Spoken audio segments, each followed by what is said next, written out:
الشيطان اللعين الرجيم بسم الله الرحمن الرحيم الصلاة والسلام على خير بشرية محمود الأحمد المصطفى الأمجد أبو حبيب إله العالمين بالقوس بالمحمد صلى الله وعلى بيته الطيبين الطاهرين المعصومين الميامين louder صلوات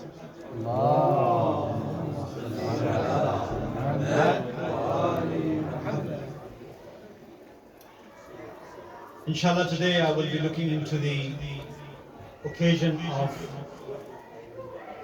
situation of the 4th of Muharram. Today we have reached to the date in terms of progressing each day for Muharram on the 4th day. And yesterday we had established the relationship between the Ahlul Bayt and Quran. I made few references and I mentioned that many times in Quran it is absolutely clear,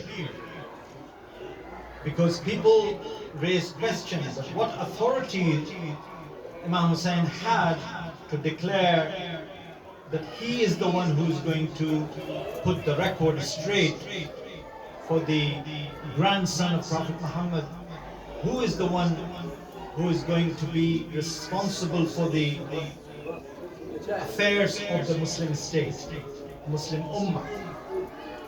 When I said that I am starting this movement for the sake of putting my grandfather's religion's record on straight, and that's the only reason I am uprising on this. It was clearly established that. But loads of people say that, as I mentioned earlier on, what authority Imam Hussein had over other people. And that is clear mandate that has been given by Allah subhanahu wa ta'ala in Quran. The position of Ahlul Bayt is superior. The position of Ahlul Bayt is something that Quran acknowledges that. Many occasions, many times, several hadiths came, and through several traditions you will see that clearly establish the position of Ahlul Bayt alayhi salam. One of the authentic hadith that I would going to prove again today, the reason for, we're living in an age of information technology. We're not living in a stone age or even book age. Like we are old now. I grew up reading books. But you guys are young now. Everybody is on phone, everybody is on computers. The information technology, IT, gives you many references, gives you a direct references of authentic hadiths. Mutawatir hadith is you should look for, and this should be your hobby. If you're not making a career in Islamic studies, and don't have the intention of going to Qom or Najaf to study Islam, it's okay. You don't have to. If you are going to study medicine or commerce or business or engineering, it's perfectly okay to study any subject you like. But with the same, you must develop a habit of searching and acquiring the knowledge about your own religion, about your own faith, because out there is a jungle of faith exists, or no faith exists. We are in a 21st century where a lot of people don't believe in God. A lot of people don't believe in Allah. A lot of people don't believe in Jesus. A lot of people don't believe in Moses. And there is a onslaught on the religion of Muhammad sallallahu alaihi wasallam. So much so that you have been following the news on Sweden. The second time with the acknowledgement of authorities, the burning of Quran is happening. And so therefore there has been a constant onslaught on the noble religion of Islam over the centuries. Prime example of that, the true religion of Islam came under attack at the time of Rasulullah sallallahu alaihi wasallam, and he defended with all his might up to the point where he established the state of Islam, the religion of Islam, firmly in the Arabian Peninsula. Who supported him? His Ahl al-Bayt supported him. Amir al-Mu'mineen supported him. And his supporters were very, very clear in their approach of who to support. And today is the same thing. You would find that many people are confused about Islam. You open the internet and you will find,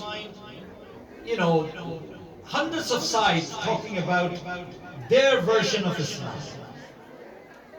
And there's so many versions are floating around in the world about Islam. So many people are talking about different things about Islam. Only authentic source you must follow.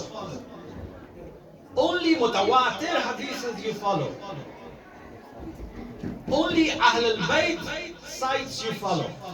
Only then your clarity will happen, and you would conclude, you'll reach the conclusion that this is the correct path, the true Islam, the original Islam as we call it, established by Rasulullah sallallahu alaihi wasallam, and for which his grandson sacrificed everything that Allah subhanahu wa ta'ala has bestowed on him. His family, his children, his 6-month-old baby, his old friend, his old companion of his father, his grandfather, Muslim ibn Awsaja, Zuhair ibn Qayn. All of those were companions and fought in previous wars. So therefore you must follow the authenticity in Islam. If you don't follow authenticity, you will be confused and you will not reach on the right conclusion about the true face of Ahlul Bayt alayhi salam. Be very careful about who you follow. We do not take religion from any Tom, Dick and Harry, as we call it here, the phrase. Our religion is clearly from the family of Rasulullah sallallahu alaihi wasallam, the Ahlul Bayt alayhi salam. Amir al-Mu'mineen and Rasulullah are the two sides of the same coin. When Quran was being revealed, it was Amir al-Mu'mineen who was also learning the ayats of Quran. And so therefore the authentic hadith that is also proving the fact that you cannot separate Ahlul Bayt from Quran is called Thaqalain. You all know that, those who have read Hadith Thaqalain, it's one of the mutawatir hadith, one of the authentic, meaning coming from the chains of narration of Rasulullah sallallahu alaihi wasallam. Coming by the word of mouth. For over the years people have made Thaqalain. What is Thaqalain? When Rasulullah was leaving this world, he said very clearly during his lifetime that I'm leaving two weighty things. The word weighty is being used. One is the book of Allah, Quran, and second is my ithrat, i.e. my progeny, i.e. my Ahlul Bayt. Do not separate them until they meet in Hawd al-Kawthar, in Jannah. Do not separate in your lifetime. What Muslims did, majority of the Muslim unfortunately do not follow Thaqalain.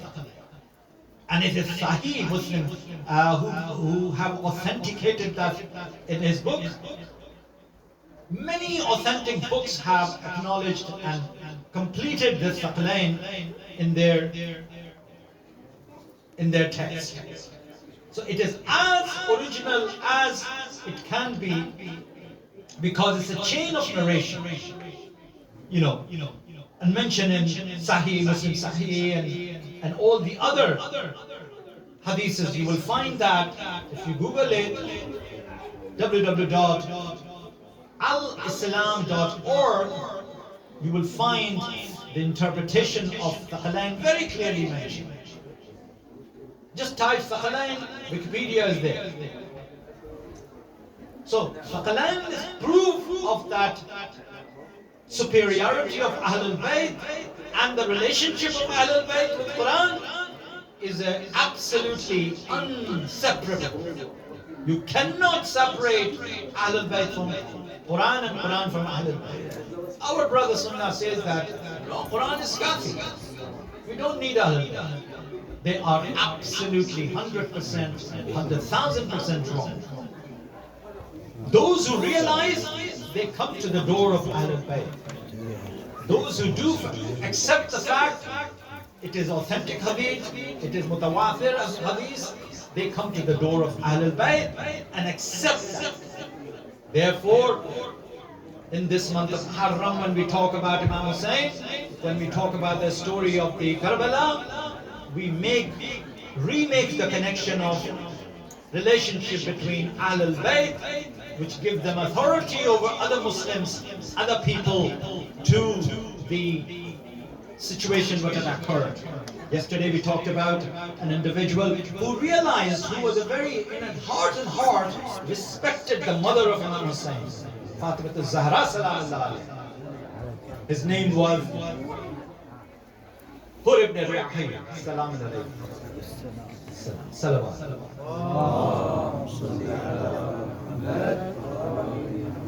So, yesterday we established that, and today that is one clear aspect, is that Hadith Thaqalain is the inseparable from Quran.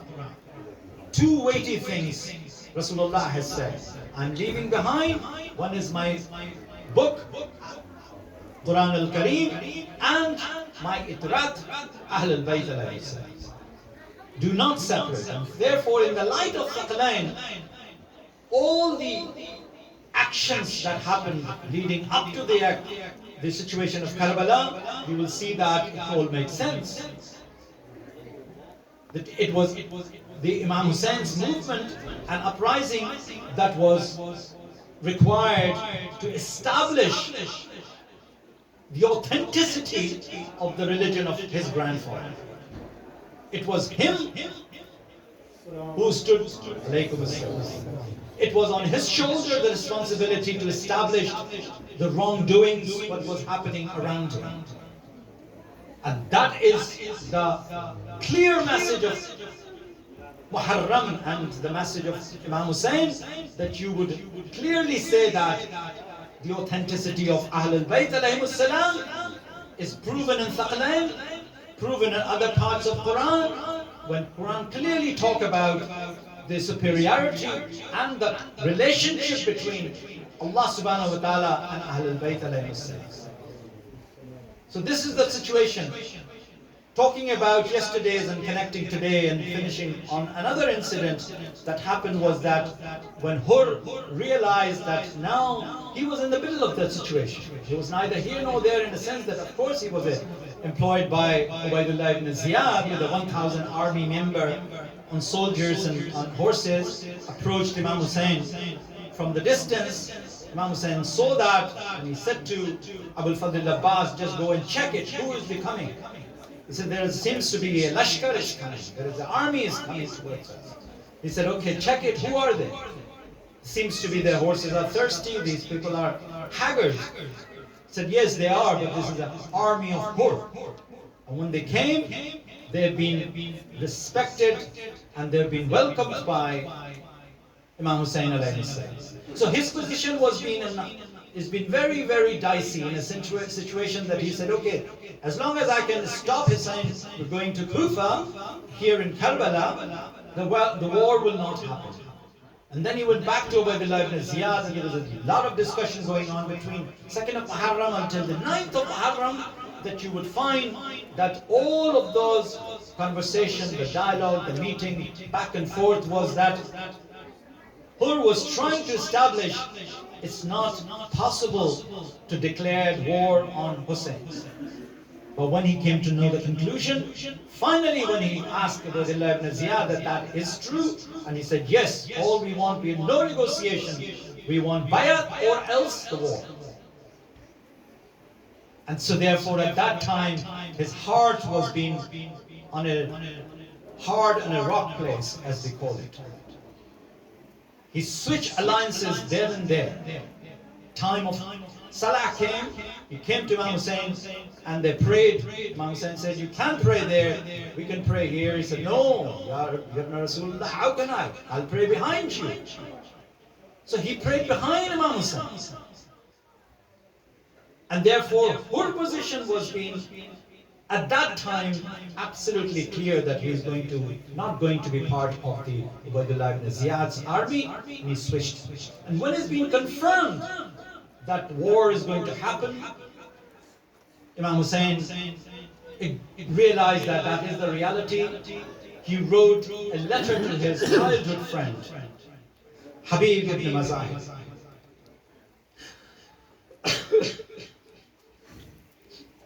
Habib was his childhood friend. At one occasion, Rasulullah was walking and his father Mazahir was walking. He was also a companion of Rasulullah. And he saw that Habib was putting the dust of the foot of Imam Hussein underneath on his head. Sayyid, these are not correct things. These are the authentic hadiths Sheikh Ali prove it to you. They are not authentic. The people who have been talking about it. Habib has not seen Imam Hussein alayhi salam in his childhood. As a child. No. This is not correct. No, this is not correct. They are hadiths was mentioned in certain texts. This is not correct hadith. But when Imam Hussein is... Habib came to Medina. He was a man when he came to Medina. He just came to Medina once.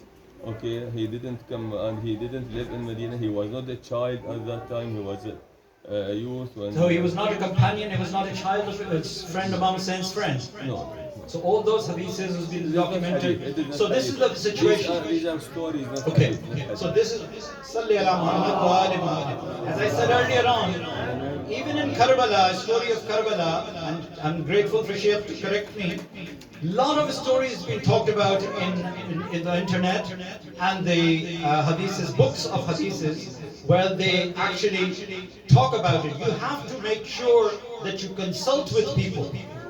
But point about that on the Karbala, that sending a letter to his to Habib was also Yeah, this is okay. He sent a letter. Yes. So I come to that good point directly.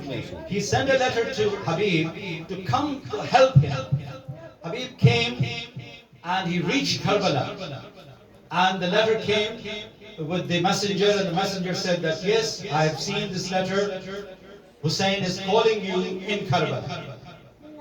So he left his home and he reached Karbala, and Imam Hussein accepted him, and that was the time when Imam Hussein said that my dear friend has come, and I'm realizing that I have now somebody with me. And therefore Habib fought as a companion, as a friend, quite a lot during the time of the 10th of Muharram, and he sacrificed his life on the day of Ashura. So Habib was a friend. Obviously, he was a very close, and Habib means friend. And so therefore, Habib was companion of Imam Ali. Imam Ali alayhi salam, he fought in the Imam Ali's previous war as well. So therefore, it was something that he reached to Karbala, and he managed to fight during the time of the Karbala, the Battle of Karbala.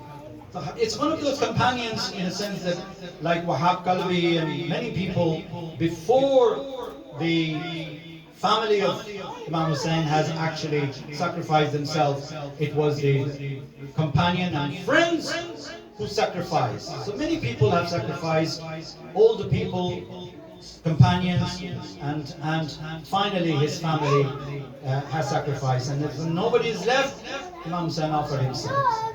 So this is the many incidents that has realized, people have realized that these are the situation, and these are the occasions when you have to see the structure of battlefield. Please consult with your own documents, with your own authentic hadiths about Maqtal, because Maqtal is confused. A lot of people have written a lot of things as a stories, as Sheikh Habib will mention, that stories and this, therefore, you know, you have to separate them and check it whether they are correct or not. There is authentic books, people call it books, but they are not sometimes well researched, well documented. But the story of Karbala survived, and it is our duty to authentically check it, and we will continue telling the story and pay our homage to Imam Hussein and his companion and his family. Salli ala Muhammad wa ali Muhammad.